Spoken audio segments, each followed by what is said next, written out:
ദേശി അല്ല, പ്രതാപം ഫയല് നോക്കുവല്ലേ? സാരമില്ല, ചേച്ചി എന്താ പറയാമെന്ന് വെച്ചാ പറ. അല്ല, ഞാനേ ഋതികയുടെ കാര്യം പറയാൻ വേണ്ടി വന്നതാ. അവൾക്ക് എന്ത് പറ്റി? ഇല്ല, ഒന്നും പറ്റിയിട്ടല്ല.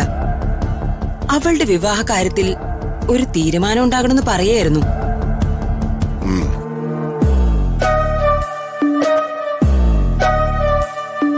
ഇതിപ്പോ മുൻപത്തെ പോലെയല്ല. ഇനിയിപ്പോ ആൾക്കാർ ഓരോന്നും പറയാൻ തുടങ്ങും. എന്തു പറയാൻ? ഉറപ്പിച്ച് വിവാഹം മുടങ്ങിയത് നാട്ടുകാർ മൊത്തം അറിഞ്ഞു കാണുമല്ലോ. അത് വെച്ച് ഇനി അവരോരോരോ കഥകൾ ഉണ്ടാക്കും. വിവാഹം മുടങ്ങിയതിന്റെ ഷോക്കിൽ മന്ത്രിയുടെ മകള് കല്യാണം വേണ്ടാന്ന് തീരുമാനിച്ചെന്ന് വരെ പറഞ്ഞു കളയും. ആൾക്കാർ അങ്ങനെ പറയുന്നതില് നമുക്കൊന്നും ചെയ്യാൻ പറ്റില്ലോ ചേച്ചി. ചെയ്യാൻ പറ്റും. ഞാൻ അത് പറയാനാ വന്നേ.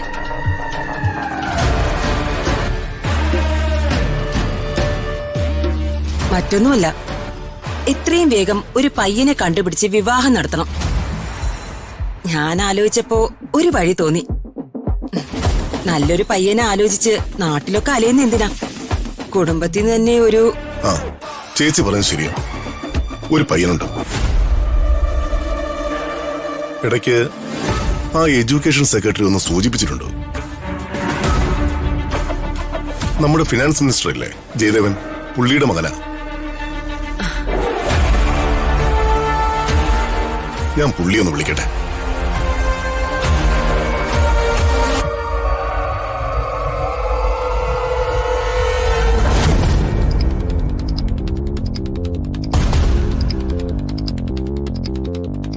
Hello Jayadevan sir, good morning. Morning. നമ്മുടെ ചില ഫയലുകൾ അവിടെ സാറിന്റെ ഓഫീസിൽ കെട്ടിക്കിടക്കുക. ഒന്ന് പാസ്സാക്കി വിടണേ. സീസറിനുള്ളത് സീസറിനും ദൈവത്തിനുള്ളത് ദൈവത്തിനും വിദ്യാഭ്യാസ മന്ത്രിക്കുള്ളത് വിദ്യാഭ്യാസ മന്ത്രിക്കും. അതാണ് നമ്മുടെ ഒരു പോളിസി. പോളിസിയൊക്കെ പോളിസി തന്നെയാ. അതുപോട്ടെ. ആ, ഞാൻ വിളിച്ചതേ മറ്റൊരു കാര്യം പറയാൻ വേണ്ടിയാ. പറയൂ, എന്താ കാര്യം? ഇന്ദ്രജിത്തിന്റെ വിവാഹകാര്യം എന്തായി? എന്താവാൻ? ഒന്നും ആയില്ല. അന്വേഷണം അത്രേ ഉള്ളൂ. ഞാനിപ്പോ എന്റെ മകളുടെ കാര്യത്തിലും ഇതേ അന്വേഷണത്തിലാ. ഈ രണ്ട് അന്വേഷണങ്ങളും നമുക്കൊന്ന് കൂട്ടിമുട്ടിച്ചല്ലോ സാറേ. അതായത് സാറിന്റെ മകനും എന്റെ മകളും തമ്മിലുള്ള വിവാഹം. എന്ത് പറയുന്നു? Very good idea. നമുക്ക് പ്രൊസീഡ് ചെയ്യാം. എങ്കിൽ ഒരു ദിവസം സാർ ഇന്ദ്രജിത്തിനെയും കൂട്ടി ഇങ്ങോട്ട് വരും.